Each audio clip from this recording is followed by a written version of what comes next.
ഇത്തവണത്തെ ആരോഗ്യവകുപ്പ് ഒരു ദുരന്തമായിരുന്നു. ഞാൻ വ്യക്തി എന്നുള്ള എനിക്ക് അവരെ ആക്ഷേപിക്കാൻ പറയല്ല. ഇവരെന്തോ എവിടെയോ പഠിച്ചു വെച്ച ചില ഫണ്ടമെൻ്റൽസ് 1975 ഉണ്ടായിരുന്ന ചില സ്റ്റാറ്റിസ്റ്റിക്സൊക്കെ നേരത്തെ പറഞ്ഞ പോലെ പാസ്റ്റ് ഗ്ലോറി. 63 വർഷം കമ്മ്യൂണിസ്റ്റ് പാർട്ടിയിൽ പ്രവർത്തിച്ച ഒരാൾ, അതും ഭുവനേശ്വരൻ്റെ സഹോദരൻ ഇറങ്ങിപ്പോയി എന്ന് പറഞ്ഞാൽ എന്തെന്നാണ് അത് മനസ്സിലാക്കേണ്ടത്? അത് മനസ്സിലാക്കേണ്ടത് പ്രസ്ഥാനം ജനങ്ങളിൽ നിന്നും ഇറങ്ങിപ്പോയി എന്നാണ്.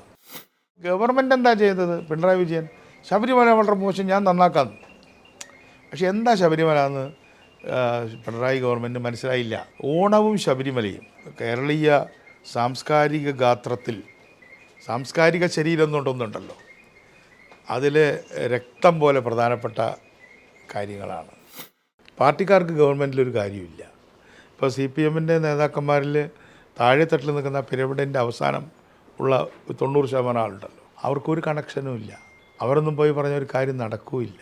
ഈ PR ഏജൻസികളും ടോപ്പ് ലെവലിലുള്ള ഒരു 100-200 ആളുകളുമാണ് ഗവൺമെൻറ്. നിശ്ചയമായിട്ടും ഒന്നാം പിണറായി സർക്കാരിൻ്റെ കാലത്ത് ചാലഞ്ചുകളുണ്ടായിരുന്നു. ഡെങ്കിയുടെ പ്രശ്നമുണ്ടായിരുന്നു, അതേപോലെ തന്നെ കോവിഡും ഉണ്ടായിരുന്നു.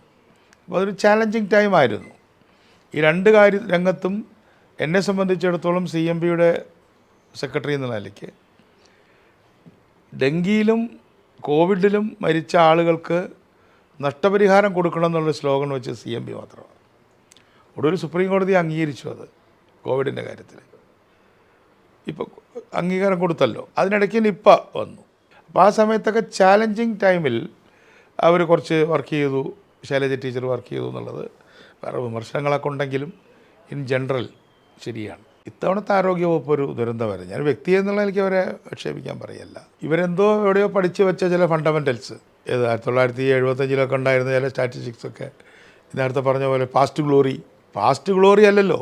ഒരു മന്ത്രിയെ ചുമതലപ്പെടുത്തിയിട്ടുള്ളത് മംഗളപത്രം എഴുതാനല്ല, പ്രസൻറ്റ് പ്രോബ്ലംസ് പരിഹരിക്കാനാണ്. ഒരു കെട്ടിടം ഇടിഞ്ഞു വീണു, ആ ഘട്ടത്തിൽ ആരും ഇല്ല എന്ന് മന്ത്രിയെ പറയുകയാണ്, പക്ഷെ ആൾ മരിച്ചു കിടക്കുകയാണ് എന്ന് പറഞ്ഞാൽ ഈ പാസ്റ്റ് ഗ്ലോറി പറഞ്ഞ് വേറൊരു പ്രവണതയുണ്ട്, victim of our own campaign. നമ്മുടെ പ്രചരണത്തിൻ്റെ ഇരയായിട്ട് നമ്മൾ തന്നെ മാറുക, നമ്മൾ പറഞ്ഞ നുണകൾ നമ്മൾ തന്നെ വിശ്വസിക്കുക.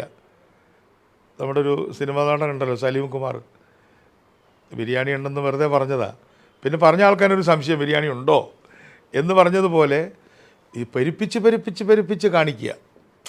ഈ പെരുപ്പിച്ച് കാണിക്കുക എന്നത് ഒരു രാഷ്ട്രീയ, എന്നിട്ട് അത് അസത്യത്തിലേക്ക് നീങ്ങുകയും ആ അസത്യങ്ങളെല്ലാം ചീട്ടുകൊട്ടാരം പോലെ പൊളിയുകയും ചെയ്യും. അതാണ് രണ്ടാം പിണറായി ഗവൺമെൻറ്റിൻ്റെ ഈ PR എന്ന് പറയുന്ന ഈ പെരുന്നുണ കമ്പനിയാണത്, അല്ലാതെ പബ്ലിക് റിലേഷൻസ് അല്ല. അപ്പോൾ അത് ആരോഗ്യവകുപ്പിനെയാണ് ഏറ്റവും കൂടുതൽ ബാധിച്ചത്. ഒരു കുട്ടിയുടെ കൈ മുറിച്ച് കളഞ്ഞു. ആ കുട്ടിയെ പോയി നോക്കിയോ അവർ? ആ കുട്ടിയെ മുഖ്യമന്ത്രി സന്ദർശിച്ചോ? പ്രതിപക്ഷ നേതാവല്ലേ കൈവച്ച് കൊടുത്തത്? കത്രിക വയറ്റിൽ വെച്ച് തയ്ച്ച ആ സ്ത്രീയുടെ കത്രിക പുറത്തേക്ക് എടുക്കുന്നത് സ്ഥലം MP കൂടിയായിട്ടുള്ള AICC general secretary KC വേണുഗോപാലാണ്. അതിനെ കൂടുതലും പറയണോ? എന്നിട്ട് അതിനെക്കുറിച്ചൊക്കെ പരിഹാസപൂർവ്വം പറയുക. ഒരു കത്രിക അവിടെ ഇരുന്നുകൊണ്ട് കുഴപ്പമൊന്നുമില്ല. അപ്പോൾ ട്രോള് ചെയ്യുന്നവരെഴുതി ഡോക്ടർ ഉദ്ദേശിച്ചത് കത്രികയുടെ കാര്യമാണ്, കത്രികയ്ക്ക് പ്രശ്നമൊന്നുമില്ല അവിടെ ഇരിക്കുന്നതുകൊണ്ട്. അപ്പോൾ ഇങ്ങനെ നമ്മുടെ ആരോഗ്യ മേഖലയിൽ ഈയിടെ ഞെട്ടിക്കൊരു സംഭവം, ഒരു കുട്ടിയെ ഒരു അസുഖത്തിന് ചെന്നപ്പോൾ പേവിഷത്തിനുള്ള വാക്സിൻ കുത്തിവെച്ചു. അതിനേക്കാളും വലിയൊരു വിഷയം, പേവിഷത്തിൻ്റെ വാക്സിൻ കുത്തിവെച്ചിട്ട് മരിച്ചു. ഇൻ്റർനാഷണലായിട്ട് നമുക്ക് നാണക്കേടായി. ആരെങ്കിലും അതിന് വല്ല കോമ്പൻസേഷൻ കൊടുത്തു? വലിയ ഫെയിലിയറായിരുന്നു ആ ഡിപ്പാർട്ട്മെൻറ്റ് മാത്രമല്ല, ഇപ്പോൾ വനവകുപ്പ് ആളുകളെ കൃഷിയിൽ നിന്ന് തുരത്തി. കാർഷിക മേഖലയിൽ നിന്ന് ആൾക്കാർ നിർത്തിപ്പോവുകയെന്ന് പറഞ്ഞാൽ അവരിൽ പഠിച്ച കുട്ടികളൊക്കെ നാട് വിട്ടു പോകുന്നു, അച്ഛനമ്മമാരെയും കൊണ്ടുപോകുന്നു. കമ്മ്യൂണിസ്റ്റ് പാർട്ടിക്ക് ഒരുപാട് തെറ്റുകളും കുറവുകളൊക്കെ ഉണ്ടായിരുന്നെങ്കിലും പാർട്ടിയായിരുന്നു. പാർട്ടിയുടെ കാര്യം പറഞ്ഞത് പാർട്ടിയാണ്. സിനിമാ നടനെ കടം വാങ്ങിക്കാറില്ല. ഞാൻ സിനിമാ നടന്മാരുടെ ഒരു ആരാധകനാണ്, മറ്റു പലരെയും പോലെ. ഫിലിം ഫെസ്റ്റിവലിൽ തന്നെ 10-15 സിനിമ കാണുന്ന ഒരാളാണ്. ഈ വർഷം കണ്ടു. പക്ഷെ സിനിമാ നടന്മാരെ എല്ലാം നമുക്കിഷ്ടമാണ്, കമലഹാസനെയും മോഹൻലാലിനെയും മമ്മൂട്ടിയൊക്കെ ഇഷ്ടമാണ്. പക്ഷെ അവരെ ഡിപ്പെൻഡ് ചെയ്യുക, അവർക്ക് അവാർഡ് കൊടുക്കുക, അവർക്ക് സംവിധാനങ്ങൾ കൊടുക്കുക ഒക്കെ നല്ലതാണ്. അവരുടെ ഗ്ലോറി വെച്ചിട്ട് നേരത്തെ പറഞ്ഞ പാസ്റ്റ് ഗ്ലോറി എന്ന് പറഞ്ഞ പോലെ റിഫ്ലക്റ്റഡ് ഗ്ലോറി ഉണ്ടാക്കുക. ഒരു ലൈറ്റിൻ്റെ അടുത്ത് നിന്ന് നമുക്ക് വെളിച്ചം കിട്ടുമല്ലോ എന്ന് പറഞ്ഞതുപോലെ ചെയ്യുക. പക്ഷെ അതിന് വലിയ കൺഫ്യൂഷൻ ഉണ്ടായി. ഇപ്പോൾ മമ്മൂട്ടിയോട് മാപ്പ് പറയുന്നൊരു സ്ഥിതി ഉണ്ടായി. ഇതൊക്കെ ഒരു കമ്മ്യൂണിസ്റ്റ് പാർട്ടിയുടെ ശൈലിയാണോ? കമ്മ്യൂണിസ്റ്റ് പാർട്ടിക്ക് അതിൻ്റെ മെഷീനറി ഇല്ലേ? ആ മെഷീനറിയിൽ കൂടെയല്ലേ ഇൻഫർമേഷൻ കിട്ടേണ്ടത്? ഇവിടെ കള്ളക്കടത്തിൻ്റെ പ്രശ്നം വന്നു, സ്വർണ്ണക്കള്ളക്കടത്തിൻ്റെ പ്രശ്നം മുഖ്യമന്ത്രിയുടെ ഓഫീസിൽ വന്നു. ഇപ്പോൾ സ്വർണത്തിൻ്റെ പ്രശ്നം ശബരിമലയിലാണ് ചർച്ച ചെയ്യുന്നത്. നമ്മുടെ മുഖ്യമന്ത്രിയുടെ ഓഫീസ് തന്നെ കള്ളക്കടത്തുകാരുടെ ഒരു കേന്ദ്രമായിട്ട് മാറിയില്ലേ കഴിഞ്ഞ ഗവൺമെൻറ്റിൻ്റെ ലാസ്റ്റ്, ഒന്നാം പിണറായിയുടെ ലാസ്റ്റ്. അപ്പോൾ അന്ന് ഞാൻ ഒരു ഇൻ്റർവ്യൂവിൽ തന്നെ പറയാൻ എനിക്ക് തോന്നിയത്, ഈ പാളയം ലോക്കൽ കമ്മിറ്റി സെക്രട്ടറി ഉണ്ടല്ലോ CPM-ൻ്റെ, അദ്ദേഹത്തോട് ചോദിച്ചാൽ പോരെ ഇരിക്കുന്ന ആളുകൾ ആരാന്ന്. അപ്പോൾ പാർട്ടി സ്ട്രക്ചറുമായിട്ട് ഗവൺമെൻറ് കംപ്ലീറ്റ് ഡിസ്കണക്റ്റായി. പാർട്ടിക്കാർക്ക് ഗവൺമെൻറ്റിലൊരു കാര്യമില്ല. ഇപ്പോൾ CPM-ൻ്റെ നേതാക്കന്മാരിൽ താഴെത്തട്ടിൽ നിൽക്കുന്ന പിരമിഡിൻ്റെ അവസാനം ഉള്ള 90% ആളുണ്ടല്ലോ, അവർക്കൊരു കണക്ഷനും ഇല്ല. അവരൊന്നും പോയി പറഞ്ഞ ഒരു കാര്യം നടക്കുകയില്ല. ഈ PR ഏജൻസികളും ടോപ്പ് ലെവലിലുള്ള ഒരു 100-200 ആളുകളുമാണ് ഗവൺമെൻറ്. അല്ലാതെ ഗവൺമെൻറ്റിൽ ലോക്കൽ ഗവൺമെൻറ്റുകാർക്കോ ഒന്നും ഒരു ബന്ധമില്ല എന്നെനിക്ക് മനസ്സിലായത് കുണ്ടറയിൽ MDMA കേസിൽ DYFI-ക്കാരെ അടിച്ച് ചമ്മന്തിയാക്കി. എന്തിനാണെന്നറിയോ? MDMA കേസിൽ പ്രതിയായി കിടക്കുന്ന DYFI-ക്കാരെ ഈ DYFI നേതാവ് ജാമ്യത്തിലെടുത്തില്ല. അതിന് പ്രതികളെല്ലാം അടിക്കുന്നത്, ജാമ്യത്തിലെടുക്കാൻ തയ്യാറാവാത്ത ആൾ. അതിൽ അയാളുടെ ഒരു സഹോദരൻ ഒരു പട്ടാളക്കാരനാണ്, കൊണ്ടുവരി നടന്ന കാര്യമാണ്. അപ്പോൾ ഞാനാ വീട്ടിൽ പോയി, നമ്മളങ്ങനെ പോകണമല്ലോ. അവിടെ ചെന്നപ്പോൾ ഞാൻ ചോദിച്ചപ്പോൾ നിങ്ങൾ പാർട്ടി നേതൃത്വത്തെ അറിയിച്ചില്ലേ? അപ്പോൾ അവർ പറഞ്ഞു, ഇപ്പോൾ ഏരിയ കമ്മിറ്റി ലോക്കൽ കമ്മിറ്റിയൊക്കെ അല്ലേ ഞങ്ങൾക്ക് പറ്റൂ, ഇതൊക്കെ ജില്ലാ കമ്മിറ്റിയാണ് തീരുമാനിക്കുന്നത്, ഞങ്ങൾക്ക് അവിടെ വിളിച്ച് പറയാനൊന്നുള്ള ബന്ധമൊന്നുമില്ല. വിളിച്ച് പറഞ്ഞാൽ തന്നെ അവർ പറയും ഗവൺമെൻറ്റിൻ്റെ കാര്യത്തിലൊന്നും നിങ്ങൾ ഇടപെടേണ്ട, അതൊക്കെ മുകളിൽ നിന്ന് ചെയ്തോളൂ. അപ്പോൾ എവിടെയാണ് സാറേ ഈ മുകൾ? ഞങ്ങളെ ഏതാണ്ട് 10-12 മണിക്കൂർ നേരം ചവിട്ടിക്കൂട്ടിയിട്ട് ചോദിക്കാൻ പാർട്ടിയിൽ ഭരണകക്ഷിയാണ്. ഇത് ഈ തലയ്ക്കുള്ള ഡിസ്കണക്റ്റാണ്. ഈ മയക്കുമരുന്നതിൽ പ്രധാനപ്പെട്ടൊരു പങ്കാണ്. ലോക്കൽ ലെവലിലെ മയക്കുമരുന്ന് കേസുകളിൽ പ്രതികളായ എല്ലാവരും അങ്ങനെയൊന്നുമല്ല. ഇപ്പോൾ CPM-ൽ എല്ലാവരും മയക്കുമരുന്ന് കച്ചവടം ചെയ്യാമെന്നല്ല. CPM-കാർ മയക്കുമരുന്നുകാരാവുന്നേക്കാൾ കൂടുതൽ മയക്കുമരുന്നുകാർ CPM-ലേക്ക് കയറുക ചെയ്തത്. ഇപ്പോൾ ഞാനൊരു ലോക്കൽ സെക്രട്ടറി ആയിരുന്നു CPM-ൻ്റെ, താങ്കളെപ്പോലുള്ളവർക്ക് ചിലപ്പോൾ അറിയുണ്ടാവില്ല. അപ്പോൾ അന്നൊക്കെ LC എന്ന് പറഞ്ഞാൽ വളരെ പവർഫുള്ളായിട്ടൊരു കാര്യം. അതെന്ത് പാർട്ടിക്ക് എന്ത് പറ്റിയെന്നാണല്ലോ ചോദ്യം. പാർട്ടിക്ക് പറ്റിയത് അബ്സല്യൂട്ട് ഡിസ്കണക്റ്റ്. നേതൃത്വവുമായിട്ട് അണികളും പാർട്ടിയുമായിട്ട് ഗവൺമെൻറ് ഡിസ്കണക്റ്റായി. ഇപ്പോൾ സുധാകരനായിട്ട് CPM ഡിസ്കണക്റ്റഡായി എന്ന് പറഞ്ഞാൽ പിന്നെ ആരായിട്ടാണ് കണക്റ്റഡ്? അതാ പറഞ്ഞത്. ഞാൻ പറഞ്ഞില്ലേ, വലിയ ഇപ്പോഴത്തെ ഒരു മലയാളം വാക്കാണല്ലോ സെലിബ്രിറ്റി. ഇപ്പോൾ നമ്മളൊരു കല്യാണത്തിന് ചെന്നാൽ പോലും അവിടെ സാധാരണക്കാർ ഉപയോഗിക്കുന്ന കാര്യമാണ്, ഈ കല്യാണത്തിന് സെലിബ്രിറ്റി ഒന്നും വരുന്നില്ലേ? അപ്പോൾ ഈ സെലിബ്രിറ്റി എന്ന് പറയുന്നത് ഇപ്പോഴത്തെ ഒരു പുതിയ മലയാളം വാക്കാണ്. അപ്പോൾ ഈ സെലിബ്രിറ്റി ഡ്രിവണാണ്. അപ്പോൾ സുധാകരനൊക്കെ സത്യത്തിൽ ജെനുവിൻലി സെലിബ്രിറ്റി ആയിരുന്ന ഒരാളാണ്. കാരണം ഞാൻ അദ്ദേഹത്തിൻ്റെ കീഴിൽ എന്താ പറയുക, യൂണിറ്റിൽ അദ്ദേഹം ഒപ്പിട്ട മെമ്പർഷിപ്പ് ഇങ്ങനെ കൊണ്ടു നടന്ന് ഇതിൽ ചേരണം. 25 വയസ്സായിരുന്നു മെമ്പർഷിപ്പിന്. അപ്പോൾ സുധാകരൻ എന്ന് പറഞ്ഞാൽ വലിയൊരു ഇമേജാണ് ഞങ്ങൾക്കൊക്കെ. അദ്ദേഹത്തെയൊക്കെ ഞാൻ ആദ്യം കാണുമ്പോൾ തന്നെ SFIയുടെ ഭാരമായിട്ടൊക്കെ ഇതാണ് സുധാകരൻ എന്ന് പറഞ്ഞാൽ ഞങ്ങൾക്ക് സുധാകരനെ ഭാസ്കരനെയൊക്കെ അറിയാമല്ലോ. ഭാസ്കരൻ ഞങ്ങളുടെ നാട്ടിൽ വന്നിട്ടുണ്ട്. സുധാകരൻ എൻ്റെ കോളേജിൽ വന്നതായിട്ട് ഞാൻ ഓർക്കുന്നില്ല. അപ്പോൾ അത്രയും ഉയർന്ന ഒരു വ്യക്തിത്വം SFIയുടെ സ്ഥാപക പ്രസിഡൻറ്റ്, അദ്ദേഹവുമായിട്ട് പാർട്ടി ഡിസ്കണക്റ്റഡായി. ജനറൽ സെക്രട്ടറി എന്ന് പറയുമ്പോൾ അദ്ദേഹത്തിൻ്റെ ജൂനിയറാണ്. MA ബേബി സുധാകരൻ്റെ ജൂനിയറാണ്. സുധാകരൻ കൊല്ലത്തുകാരനായിരുന്നു, കൊല്ലത്താണ് വർക്ക് ചെയ്തത്. അപ്പോൾ ഞാനിപ്പോൾ ഇന്നലെയും ചില മീഡിയയിൽ പറഞ്ഞു, ഇദ്ദേഹത്തെ സാറെന്നാണ് വിളിക്കുന്നത്. ഇത് മിനിസ്റ്ററായതുകൊണ്ട് വിളിക്കുന്നതല്ല. അദ്ദേഹം സ്റ്റുഡൻറ്റ് ലീഡറായിരിക്കുമ്പോൾ ടീച്ചറായിരുന്നു, ഇംഗ്ലീഷ് MA ആണ്. അപ്പോൾ ഇംഗ്ലീഷിൽ എന്ത് സംശയം ഉണ്ടെങ്കിലും ഇപ്പോൾ ഷേക്സ്പിയർ പഠിപ്പിക്കുക എന്നുള്ളത് അന്നത്തെ ഒരു ഇതാണല്ലോ. സുധാകരൻ സാറ് ഷേക്സ്പിയർ എടുക്കുന്ന കുട്ടികൾക്ക് ഇഷ്ടമാണ് ഈ ട്യൂട്ടോറിയൽ ക്ലാസ്സുകളിലൊക്കെ. അപ്പോൾ അങ്ങനെ സാറിന്ന് വിളിക്കപ്പെട്ട സ്റ്റുഡൻ്റാണ്. വേറെ ആരെയും എൻ്റെ ഓർമ്മയിൽ ഒരു വിദ്യാർത്ഥിയായിരിക്കും നേതാവായിരിക്കുമ്പോൾ ആരും സാറിന്ന് വിളിച്ചിട്ടില്ല. അത് സാറിന്ന് വിളിക്കുന്ന ഒരു അധ്യാപകൻ എന്നുള്ള എനിക്കാണ്. അപ്പോൾ അദ്ദേഹത്തെ പോലെ ഒരാളെയൊക്കെ എടുത്ത് കൈക്കല കൂടാതെ എടുത്ത് കളയുക.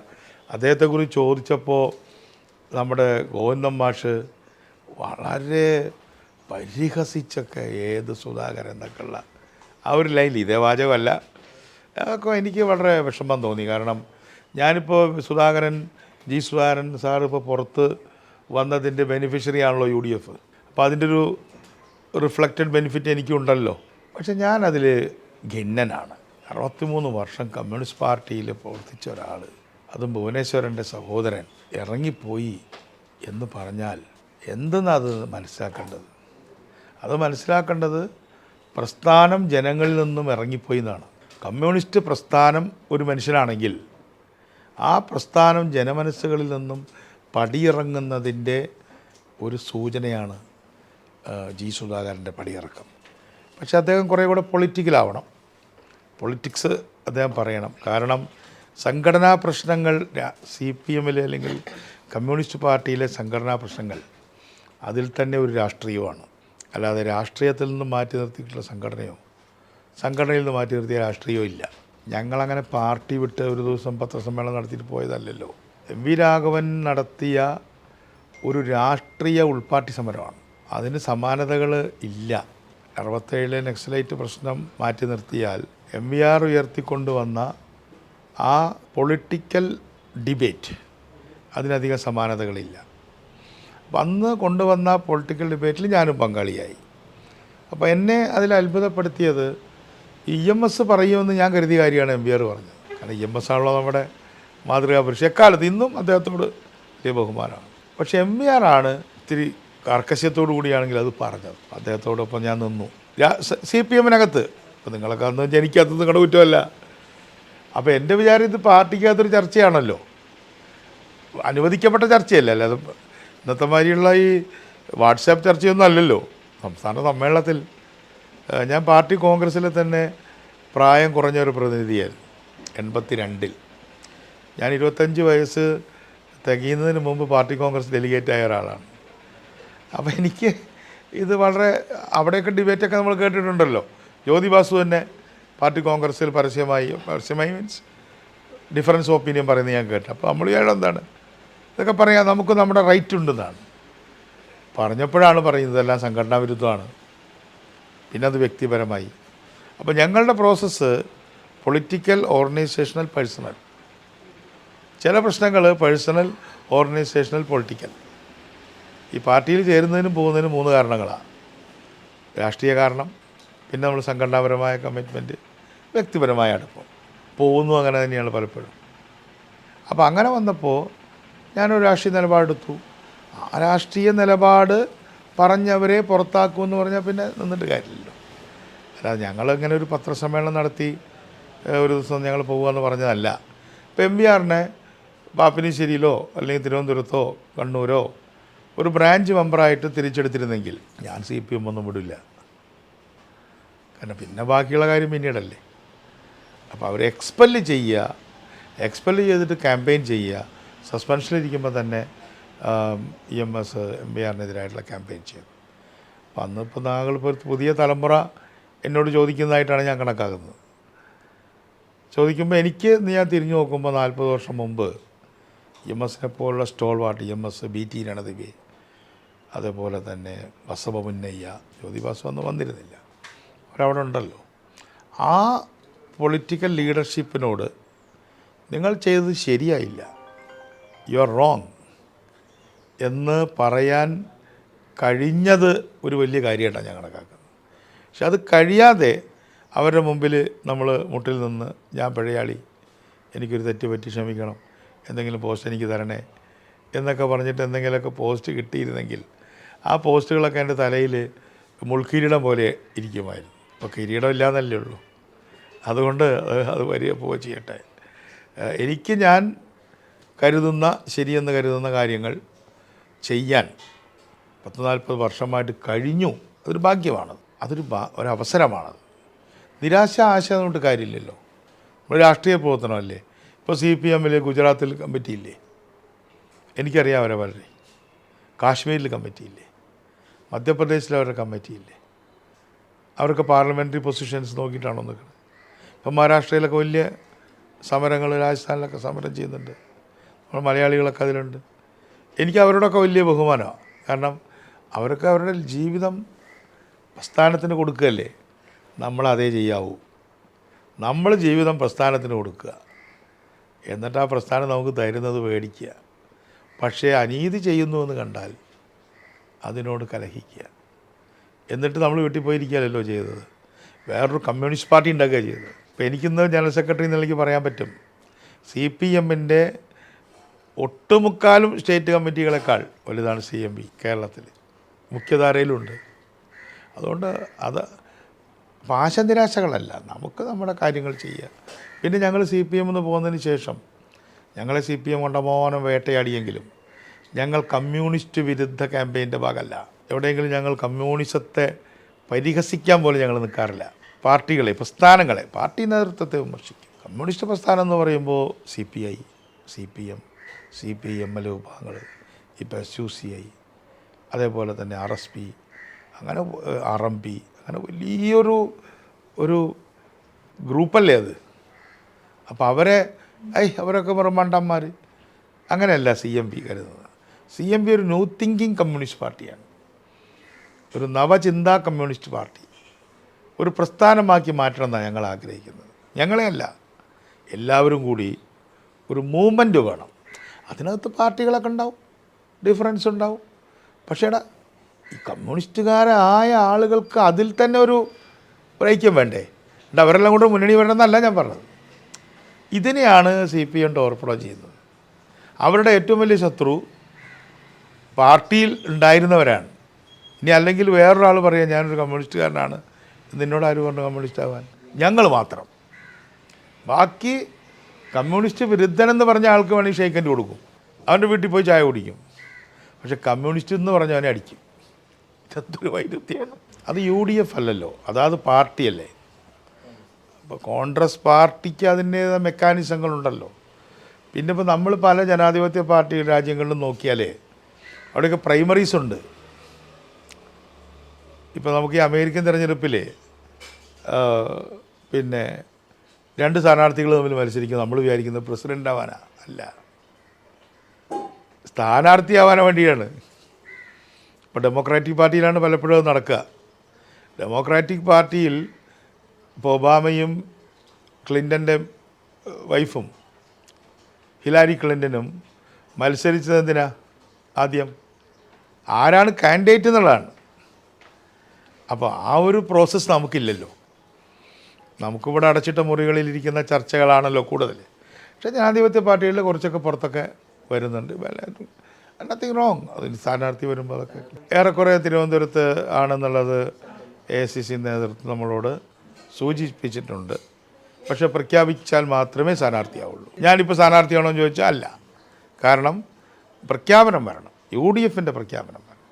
എന്നെ സംബന്ധിച്ചിടത്തോളം തിരുവമ്പാടി ഓപ്റ്റ് ചെയ്യാമോ എന്ന് ചോദിച്ചിരുന്നു. ചോദിച്ചുകൊണ്ട് പറയും, ഞാൻ ഓക്കെ പറഞ്ഞതാണ്, വേണമെങ്കിൽ ഓപ്റ്റ് ചെയ്യാം. പക്ഷെ അവിടെ അതിൻ്റേതായ കുറേ ഡിഫിക്കൽട്ടീസ് വന്നു. ഇപ്പോൾ ആ വക പ്രശ്നങ്ങളൊന്നുമില്ല. ഇപ്പോൾ നമ്മൾ തിരുവനന്തപുരം സെൻട്രൽ സീറോ ഡൗൺ ചെയ്തിരിക്കുകയാണ്. ഇനി വരേണ്ടത് ഔദ്യോഗികമായ പ്രഖ്യാപനം വരുമ്പോൾ മാത്രമേ ഞാൻ സ്ഥാനാർത്ഥിയാണെന്ന് ഞാൻ പറയുള്ളൂ. ഇപ്പോൾ നമ്മളിവിടെ ഇരിക്കുന്നത് തിരുവനന്തപുരം സെൻട്രലിൽ എൻ്റെ വീട്. ഞാനിവിടുത്തെ വോട്ടറാണ്. ഞാൻ 25 കൊല്ലമായിട്ട് 35 കൊല്ലമായിട്ട് എൻ്റെ കുട്ടികൾ ജനിക്കുന്ന കാലം മുതലെന്ന് 40 കൊല്ലമായിട്ട് എൻ്റെ ഫാമിലി ആയിട്ട് ഞാൻ എവിടെയെങ്കിലും താമസിച്ചിട്ടുണ്ടെങ്കിൽ തിരുവനന്തപുരത്താണ് താമസിച്ചിട്ടുള്ളത്. ഇൻസിഡൻ്റലി തിരുവനന്തപുരം ഇപ്പോഴത്തെ സോക്കോൾഡ് തിരുവനന്തപുരം മണ്ഡലമുണ്ട്, പണ്ട് ഈസ്റ്റ് വെസ്റ്റൊക്കെ ആയിരുന്നു. 8 വീട്ടിൽ ഞാൻ താമസിച്ചിട്ടുണ്ട്. ഇതെല്ലാം ഇപ്പോൾ തിരുവനന്തപുരം ജഗതിയിൽ, തൈക്കാട്, അതേപോലെ തന്നെ ഈ പാളയത്ത്, വഴുതക്കാടൊക്കെ ആയിട്ട്. വഴുതക്കാടാണ് നമ്മളിരിക്കുന്നത്. അതുകൊണ്ട് എൻ്റെ ഒരു നാട് പോലെയാണല്ലോ ഇത്. പിന്നെ ഞാൻ 77 തൊട്ടിവിടെ തിരുവനന്തപുരത്തുണ്ട്. ഇപ്പോൾ എന്നെ ആദ്യം അറസ്റ്റ് ചെയ്യുന്നത് ഒരു സമരത്തിൽ ഞാൻ വന്ന് MA ബേബി കോടിയേരി എല്ലാം ഉണ്ട്, ഐസക് എല്ലാം ഉണ്ട്. ലോക മലയാള സമ്മേളനം നടക്കുക. അപ്പോൾ അവിടെ ഒരു പ്രകടനം ഉണ്ടായിരുന്നു SFIയുടെ. അപ്പോൾ ആ പ്രകടനത്തിന് പോലീസ് അടിയും നടന്നു. അപ്പോൾ ഈ ഇടയിൽപ്പെട്ട ഒരാൾ മരിച്ചു, നമ്മുടെ നേതാവ് ജയചന്ദ്രൻ, നിങ്ങൾ കേട്ട് കാണും, കവിയായിരുന്നു. അപ്പോൾ ആ കാലം തൊട്ടേ ഞാനിവിടെ ഉണ്ട്. അപ്പോൾ എൻ്റെ ഒരു ടൗണാണ്. ഇപ്പോൾ പാളയം രക്തസാക്ഷി മണ്ഡപത്തിലേക്ക് നോക്കുമ്പോൾ പാളയം സാക്ഷി മണ്ഡപത്തിന് എന്നെ നേരിട്ട് തിരിച്ചറിയാം. അപ്പോൾ നമുക്ക് അവിടെ എത്ര തവണ ഞാൻ ചെറുതും വലുതുമായിട്ടുള്ള മീറ്റിങ്ങിൽ പ്രസംഗിച്ചിട്ടുണ്ടെന്ന് എഴുതി വച്ചിട്ടില്ല. അപ്പോൾ ഈ പാളയം മുതൽ കിഴക്കേക്കോട്ട വരെയുള്ള ഈ തിരുവനന്തപുരമാണ് ഈ മണ്ഡലത്തിൻ്റെ ഹൃദയഭാഗം. അതിൻ്റെ 2 സൈഡും കിഴക്കും പടിഞ്ഞാറും നമ്മുടെ ഒരു സ്ഥലമാണ്. പിന്നെ MER ഈ മണ്ഡലത്തിൽ 2001 മത്സരിച്ചു. ഈ മണ്ഡലം എന്ന് പറയുമ്പോൾ വെസ്റ്റിൽ മത്സരിച്ചു, ഈ മണ്ഡലത്തിൻ്റെ പടിഞ്ഞാറേ ഭാഗത്ത്. അത് നല്ല ഭൂരിപക്ഷത്തിന് ജയിച്ചു. കഴക്കൂട്ടം മണ്ഡലത്തിൽ നമ്മളിവിടെ മത്സരിച്ചിട്ടുണ്ട്, ജയിച്ചു 91. 91 തന്നെ നിയമമണ്ഡലം, അത് ഈ മണ്ഡലത്തിൻ്റെ അതിരാ. അന്നത്തെ നിയമമണ്ഡലത്തിൻ്റെ അതിരാണല്ലോ ഇപ്പോൾ ഈ മണ്ഡലം നിൽക്കുന്നത്. സ്റ്റാൻലി സത്യനേശൻ മത്സരിച്ചു. പിന്നെ MP പത്മനാഭനും സ്റ്റാൻലി സത്യനേശനുമാണ് അരനൂറ്റാണ്ട് കാലത്തിനിടയ്ക്ക് UDFുമായി ബന്ധപ്പെട്ട 2 മേയർമാർ. 2 പേരും CMPക്കാരാണ്.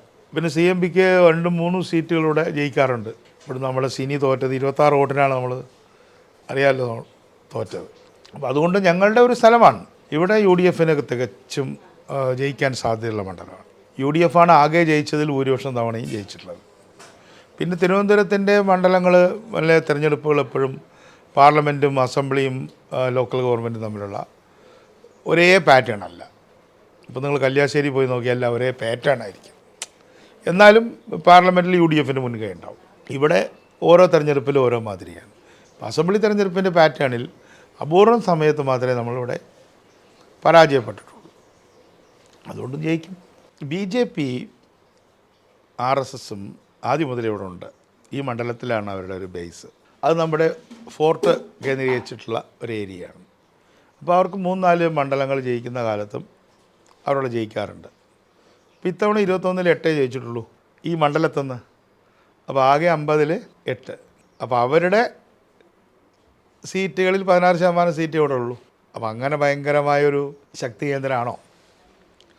എന്നാൽ RSSൻ്റെ ഏറ്റവും നല്ല ശാഖകൾ പ്രവർത്തിക്കുന്ന ഒരു സ്ഥലമാണ്. ഇപ്പോഴല്ല, റീസെൻറ്റ് ഫിനോമിന അല്ല അത്. ഇവിടെ ഈ തൈക്കാട് മുതൽ ഫോർട്ട് വരെയുള്ള പ്രദേശങ്ങളിൽ ഒരു 70 വർഷമായിട്ട് ശാഖകളുണ്ട്. അപ്പോൾ അതിൻ്റെ ബന്ധം അവർക്കുണ്ട്. BJP was growing but is not growing. അവരൊരു വളർന്നുകൊണ്ടിരുന്നു, പക്ഷെ വളർച്ചയുടെ ഒരു ഘട്ടത്തിലെത്തി. പിന്നെ അവർ സ്റ്റാഗ്നേറ്റ് ചെയ്യുകയാണ്. അപ്പോൾ അതുകൊണ്ട് അങ്ങനെ വളർന്നുകൊണ്ടേയിരിക്കുകയാണെന്ന് ഞാൻ കരുതുന്നില്ല. പ്രത്യേകിച്ച് ഈ മണ്ഡലത്തിൽ അവർക്കവിടെ വളർച്ചയുണ്ടായിരുന്നു, വേരുകളുണ്ടായിരുന്നു. RSSന് ഏറ്റവും ശക്തമായ വേരുകളും ശാഖകളും കൊമ്പും ചില്ലയും എല്ലാം ഉള്ള ഒരു സ്ഥലം ഈ തിരുവനന്തപുരം ടൗണിൻ്റെ ഹൃദയഭാഗമാണ്. എല്ലാം ബാധിക്കും. അതിനൊരു നമ്മൾ റിസൾട്ടൻ്റ് എന്ന് പറയില്ല, എല്ലാ ഫോഴ്സുകളും കൂടി ചേർന്ന് വരുന്ന ഒരു റിസൾട്ടൻ്റ് ഫോഴ്സ് എന്ന് പറയില്ല. നമ്മളൊരു കിണറിൽ ഒരാൾ അവിടുന്ന് കയറ്റി കൊണ്ടുവരണമെങ്കിൽ ഒരു കസേരയുടെ 4 ഭാഗത്തു നിന്നും 4 സ്ഥലത്തേക്കാണ് വലിക്കുന്നത്. പക്ഷെ അയാൾ വരുന്നത് ഒരു നേർരേഖയിലാണ്. എന്ന് പറഞ്ഞതുപോലെ ഈ ഗവൺമെൻറ്റിൻ്റെ നിന്നും നമ്മളെ രക്ഷിക്കാനായിട്ട് എല്ലാവരും പലതും വലിക്കുന്നുണ്ട്.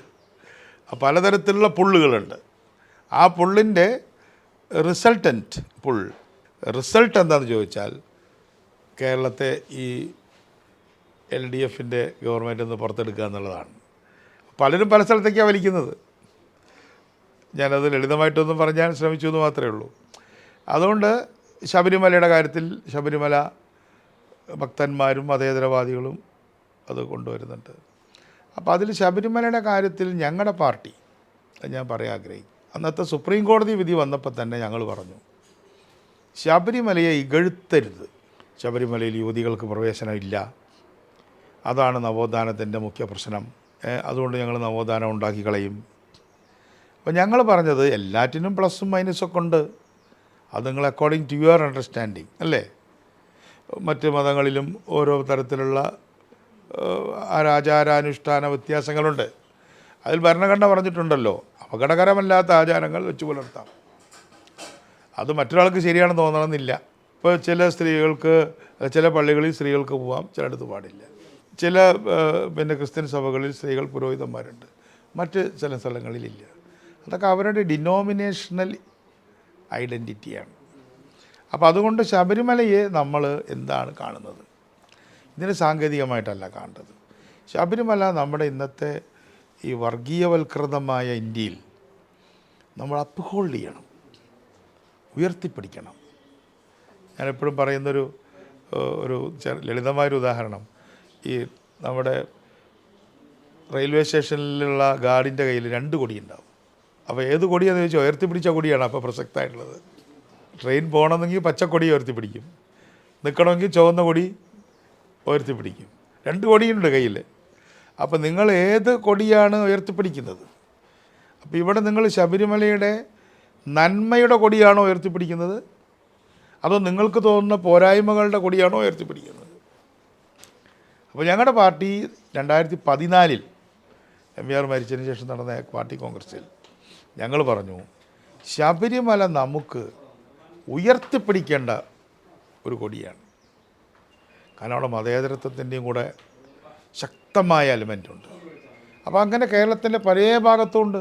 ഇപ്പോൾ കാസർഗോഡ് ഒരു വിഷ്ണു തെയ്യം ഒരു മുസ്ലിം പള്ളിയിലേക്ക് കയറി വരുന്നു, അതൊരു ആചാരമാണ്. ഇപ്പോൾ പറശ്ശിനിക്കടവിൽ എല്ലാ ജാതി മതസ്ഥർക്കും പോവാം. അവിടെ നായ്ക്കളാണ് അവിടെ മുത്തപ്പൻ്റെ കൂട്ടുകാർ. എന്നാൽ മറ്റൊരു ക്ഷേത്രത്തിൽ നായ്ക്കൾ വന്നാൽ വലിയ ബുദ്ധിമുട്ടായി അല്ലേ? അതേപോലെ തന്നെ കോട്ടയത്തേക്ക് വരുമ്പോൾ പുതുപ്പള്ളി പള്ളി, ഉമ്മൻചാണ്ടിയുടെ പള്ളിയിലെ പുണ്യവാളനും ദേവിയുമായിട്ട് ബന്ധമുണ്ടെന്നൊക്കെ അവിടെ ആളുകൾ, ഇതൊന്നും എവിടെ എഴുതി വെച്ചിട്ടൊന്നുമില്ല. അപ്പോൾ ഗവൺമെൻറ് എന്താ ചെയ്തത്? പിണറായി വിജയൻ ശബരിമല വളരെ മോശം, ഞാൻ നന്നാക്കാമെന്ന്. പക്ഷെ എന്താ ശബരിമല എന്ന് പിണറായി ഗവൺമെൻറ് മനസ്സിലായില്ല. ഈ ശബരിമല നമ്മുടെ ഓണവും ശബരിമലയും നമ്മുടെ കേരളീയ സാംസ്കാരിക ഗാത്രത്തിൽ സാംസ്കാരിക ശരീരം എന്നുണ്ടൊന്നുണ്ടല്ലോ, അതിൽ രക്തം പോലെ പ്രധാനപ്പെട്ട കാര്യങ്ങളാണ്. ഇപ്പോൾ തന്നെ ഒരു പാട്ടിറങ്ങിയല്ലോ, പാത്തുമ്മ പെറ്റ വാവർ മകൻ എന്നുണ്ട്. ഇപ്പോൾ ലേറ്റസ്റ്റ്, അതിന് വലിയ സ്റ്റുഡിയോയിലോ വലിയ ഗായകരോ വലിയ എന്താ പറയേണ്ടത് സംഗതികളോ ഒന്നും ഇട്ടിട്ട് പാടിയതല്ല. എത്ര മില്യണാണ് കണ്ട ആളുകൾ? ഒരു മുറ്റത്തിരുന്ന് ഭക്തരായ ആളുകൾ ഭജന പാടിയതാണ്, മില്യൺസ് ആളുകൾ കണ്ടു. എന്താ നമ്മളതൊന്ന് മനസ്സിലാക്കേണ്ടത്? ഈ പാടിയവരുടെ എന്താ പറയുക, രാഗശുദ്ധിയും ശ്രുതിശുദ്ധിയൊന്നും അല്ലല്ലോ. എന്താ മനസ്സിലാക്കുന്നത്? മനുഷ്യ മനസ്സിൽ മതസൗഹാർദ്ദത്തിൻ്റെ വലിയൊരു ശ്രുതിയുണ്ട്. കേരളത്തിൻ്റെ യഥാർത്ഥ സാംസ്കാരിക ശ്രുതി എന്ന് പറയുന്നത് സൗഹാർദ്ദമാണ്. അതിന് പറ്റിയൊരു പാട്ട് ഒരു കുട്ടി പാടി. ഒരു തൊഴിലാളിയുടെ മകളാണ്, കൊടുങ്ങല്ലൂരുകാരാണ് അല്ലേ? ആ പാട്ടിനെ ജനങ്ങൾ ഏറ്റെടുക്കുന്നതിലൂടെ അവരെന്താ പറഞ്ഞത്? ഇതാണ് ഞങ്ങൾക്ക് വേണ്ടത്, ഞങ്ങൾ ആഗ്രഹിക്കുന്നതാണിത്. അതൊരു പിഞ്ചു കുട്ടിയുടെ അല്ലെങ്കിൽ ഒരു സ്കൂൾ വിദ്യാർത്ഥിനിയുടെ ശബ്ദത്തിൽ കേട്ടപ്പോൾ അവരതങ്ങ് അക്സെപ്റ്റ് ചെയ്തു. എന്താണ് ശബരിമല, എന്താണ് തിരുവോണം? തിരുവോണം എന്താണെന്ന് RSSന് മനസ്സിലായില്ല. തിരുവോണത്തിൽ വാമനനെ പൂജിക്കണം എന്ന് പറഞ്ഞപ്പോൾ അത് അവർക്ക് തിരിച്ചടിയാവുക ചെയ്തത്. അപ്പോൾ മലയാളിയുടെ സൈക്കിയിൽ ഉള്ള അന്തർലീനമായ ചില സാംസ്കാരിക യാഥാർത്ഥ്യങ്ങളോട് പൊരുത്തപ്പെട്ടില്ല. ഞങ്ങളതിനോട് സമരസപ്പെടുകയാണ് ചെയ്തത്. അത് ഞങ്ങളുടെ രാഷ്ട്രീയ പ്രമേയം. 2014 ഞങ്ങൾ പറഞ്ഞു, സമത്വത്തെക്കുറിച്ച് പറയുമ്പോൾ മനുഷ്യർക്ക് മനസ്സിലാവണമെങ്കിൽ, ഇപ്പോൾ ഗോവിന്ദ മാഷെക്കുറിച്ച് എപ്പോഴും തമാശയൊക്കെയല്ലോ, ഇവിടെ സമത്വത്തെക്കുറിച്ച് മനസ്സിലാക്കണമെങ്കിൽ ഓണം എന്ന് പറഞ്ഞാൽ മതി. ഇപ്പോൾ സോഷ്യലിസത്തിൻ്റെ വലിയ തത്വങ്ങളൊന്നും പറയണ്ട, ഇതുപോലെ ഇരിക്കുമെന്ന് പറഞ്ഞാൽ മതി. തീർച്ചയായിട്ടും ഈ വരാൻ പോകുന്ന നിയമസഭാ തെരഞ്ഞെടുപ്പ് കേരള രാഷ്ട്രീയ ചരിത്രത്തിലൊരു നിർണായകമായ വഴിത്തിരിവായിരിക്കും എന്നുള്ള കാര്യത്തിൽ സംശയമില്ല. ഐക്യജനാധിപത്യ മുന്നണി 10 വർഷം അധികാരത്തിന് പുറത്തു നിന്നാൽ ഒന്നുമല്ലാതായി തീരുമെന്ന് കരുതിയവരിൽ ശത്രുക്കൾ മാത്രമല്ല ബന്ധുക്കളുമുണ്ട്. പക്ഷേ കഴിഞ്ഞ 5 വർഷക്കാലത്തെ പെർഫോമൻസ് നമ്മളെടുത്ത് പരിശോധിച്ചാൽ എല്ലാ തെരഞ്ഞെടുപ്പ് മേഖലകളിലും UDF തിരിച്ചു വരികയാണ് ചെയ്തത്. തൃക്കാക്കരയിലും പുതുപ്പള്ളിയിലും പാലക്കാടും നിലമ്പൂരും എന്തിന് പരാജയപ്പെട്ട ചേലക്കരയിൽ പോലും ബെറ്റർ പെർഫോമൻസാണ്. പാർലമെൻറ്റിൽ നല്ല പതിവ് പോലെ എപ്പോഴും UDFന് മുൻകൈയുള്ള പോലെ നല്ല പെർഫോമൻസാണ്. പഞ്ചായത്തുകൾ UDFനെ പോലും അത്ഭുതപ്പെടുത്തുന്ന തരത്തിൽ മെച്ചപ്പെട്ടു. അപ്പോൾ ഇങ്ങനെയൊക്കെ വരുന്ന ഒരു സാഹചര്യത്തിൽ നമുക്ക് ഇനി വരുന്നത് UDFൻ്റെ അധികാരപ്രവേശത്തിന് വേണ്ടിയിട്ടുള്ള ഒരു തെരഞ്ഞെടുപ്പാണെന്നുള്ള ബോധ്യത്തിലേക്ക് ജനങ്ങളും എത്തിയിട്ടുണ്ട്. ഏറ്റവും നിർണായകമായിട്ടുള്ള പ്രഖ്യാപനം എന്ന് പറയുന്നത് ആരോഗ്യത്തെക്കുറിച്ചുള്ളതാണ്. കാരണം ഞങ്ങൾ UDFൻ്റെ പല തലത്തിലുള്ള ചർച്ചകളിൽ കൂടി ഞങ്ങൾക്ക് മനസ്സിലായത് ഇന്ന് കേരളത്തിലെ ജനങ്ങൾ നേരിടുന്ന ഏറ്റവും വലിയ പ്രശ്നം അവരുടെ ഹെൽത്ത് കൺസേൺ ആണ്. നമ്മളിപ്പോൾ ഇവിടെ നമ്മൾ ആരോഗ്യ രംഗത്ത് ഒന്നാമതാണ് എന്നൊക്കെ പറയുന്നതിൽ കഴമ്പുണ്ട്. നമുക്ക് ആയുർദൈർഘ്യം കൂടിയിട്ടുണ്ട്, അതുപോലെ ശിശുമരണ നിരക്ക് കുറഞ്ഞിട്ടുണ്ട് എന്നുള്ളതൊക്കെ ടേക്കൺ ഫോർ ഗ്രാൻറ്റഡ് എന്ന് പറഞ്ഞ പോലെ വളരെ കാലം 50 വർഷമായിട്ടുള്ള കാര്യമാണ്. പക്ഷേ നമ്മൾ ഈ പഴംപുരാണം പറഞ്ഞിട്ട് കാര്യമില്ലല്ലോ. അല്ലെങ്കിൽ പണ്ട് നേടിയിട്ടുള്ള പൂർവ്വകാല നേട്ടങ്ങൾ, പാസ്റ്റ് ഗ്ലോറി എന്ന് പറയും, അത് കുറച്ച് ഇതായിട്ട് പറയാം, എൻ്റെ ഉപ്പാപ്പൊക്കെ ഒരു ആനുണ്ടായിരുന്നു എന്ന് പറഞ്ഞിട്ട് കാര്യമില്ല. ഇനി ആ നേട്ടങ്ങൾ തന്നെ നമുക്ക് പുതിയ ഭാരങ്ങളായിട്ടുണ്ട്. ഇവിടെ ആയുർദൈർഘ്യം എന്ന് പറയുമ്പോൾ രോഗിയായും വൃദ്ധനായും അതേസമയം തന്നെ ദരിദ്രനായിട്ട് ഇരിക്കുക എന്ന് പറയുന്നത് വല്ലാത്തൊരു ത്രിമാനമായൊരു പ്രോബ്ലമാണ്. വൃദ്ധനാവുക, രോഗിയാവുക, ദരിദ്രനാവുക. പണ്ട് പ്ലാറ്റോ റിപ്പബ്ലിക്കിൽ പറഞ്ഞിട്ടുണ്ട്, ഈ വയസ്സായ പണക്കാർ വാർദ്ധക്യത്തെ ശപിക്കുന്നത് തെറ്റാണ്, എന്നാൽ വയസ്സായ ദരിദ്രർ അവരെ വാർദ്ധക്യത്തെ ശപിക്കുന്നതിൽ തെറ്റില്ല. കാരണം അവർക്കത് ശപിക്കുന്നതിൽ ന്യായമുണ്ട്, അവർക്ക് പൈസയില്ലല്ലോ എന്ന് പറഞ്ഞതുപോലെ. ഇപ്പോൾ നമ്മുടെ നാട്ടിൽ വേണ്ടത്ര പണമില്ലാത്ത, ഒരു ഭക്ഷണം കഴിക്കണമെന്നുള്ളതല്ല, ട്രീറ്റ്മെൻറ്റ് എടുക്കാൻ പറ്റാത്ത തരത്തിലുള്ള ദാരിദ്ര്യം, എന്നാൽ ജീവിക്കാൻ മരുന്നുകളും അതുപോലെ കാര്യങ്ങളും വേണം. അപ്പോൾ അതുകൊണ്ട് ഞങ്ങൾ UDFൽ ചർച്ച ചെയ്തത് ഹെൽത്ത് ഫസ്റ്റ്. ഇപ്പോൾ ഈ പിണറായി വിജയൻ്റെ ഗവൺമെൻറ്റിനെ കുറിച്ച് പറയുകയാണെങ്കിൽ കെട്ടിടങ്ങൾ ഫസ്റ്റ് എന്നുള്ളതായിരുന്നു. അതിന് ഇൻഫ്രാസ്ട്രക്ചർ എന്നുള്ള ഓമന പേരാണ് ഇടുന്നത്. ഇപ്പോൾ ഒരു ആശുപത്രിയുടെ കാര്യം പറഞ്ഞാൽ ഒരു കെട്ടിടം പണിയുക, പക്ഷെ അവിടെ കട്ടിലുണ്ടോ, നേഴ്സുണ്ടോ, സ്റ്റാഫുണ്ടോ എന്ന് പ്രശ്നമില്ല, കെട്ടിടം നന്നായിട്ടുണ്ട് എന്ന് പറഞ്ഞ പോലെ ഈ കെട്ടിടവൽക്കരണം കൊണ്ട് മാത്രം കാര്യമില്ലല്ലോ. ഇപ്പോൾ രാഹുൽ ഗാന്ധിയുടെ പ്രഖ്യാപനം വന്നതോടുകൂടി അതിന് വലിയൊരു ഇത് വന്നിരിക്കുകയാണ്. രാജസ്ഥാനിൽ നടപ്പാക്കിയതാണ്, കോൺഗ്രസ് ഗവൺമെൻറ് നടപ്പാക്കിയ പദ്ധതിയാണ്. ആ പദ്ധതിക്ക് ഊന്നൽ കൊടുക്കാൻ തന്നെയാണ് തീരുമാനം. പിന്നൊന്ന് ട്രാൻസ്പോർട്ട്, യാത്ര, സ്ത്രീകളുടെ യാത്രാ സൗകര്യം എന്നുള്ളതാണല്ലോ അതിലത്തെ പ്രശ്നം. ഇപ്പോൾ തന്നെ നമ്മുടെയൊക്കെ വീടുകളിൽ നമ്മുടെ സഹായികളായിട്ട് വരുന്ന ആളുകൾ ബസ് ചാർജ് വർദ്ധിച്ചതിൻ്റെ ഫലമായിട്ട് അവരുടെ ആകെ കിട്ടുന്ന ഒരു ദിവസത്തെ 250 രൂപ 300 രൂപ റേഞ്ചിലുള്ള കൂലിയുണ്ടല്ലോ, അല്ലെങ്കിൽ വരുമാനമുണ്ടല്ലോ, അതിൽ നിന്ന് 50-60 രൂപ ബസ്സിന് കൊടുക്കേണ്ടി വരിക. കാരണം ഒറ്റ ബസ്സില്ല, 3 ബസ് കയറി വരണം, തിരിച്ചും അതുപോലെ പോകണം. അപ്പോൾ അത് രാഹുൽ ഗാന്ധി അത് ക്യാച്ച് ചെയ്തുകൊണ്ടാണ് അവരുടെ തൊഴിലിടങ്ങളിലേക്കുള്ള വരവും പോക്കും, അതാണ് മെയിൻ ഡെയിലി ബസ് ചാർജ്, അതിന് അവർക്കൊരു കുറവ് കൊടുത്തിട്ടുള്ളത്. അപ്പോൾ അതെങ്ങനെ KSRTC നടത്തുന്ന ചോദ്യം നമ്മുടെ ട്രാൻസ്പോർട്ട് മന്ത്രി ചോദിച്ചതിനെ ഞാൻ പരിഹസിക്കുകയല്ല. പക്ഷേ അപ്പോൾ അതിനെക്കുറിച്ച് KSRTCയെക്കുറിച്ചും പൊതുമേഖലയെക്കുറിച്ചും ഒരു പുനർചിന്തനം എന്നുള്ളതാണ് അതിൻ്റെ മറുപടി.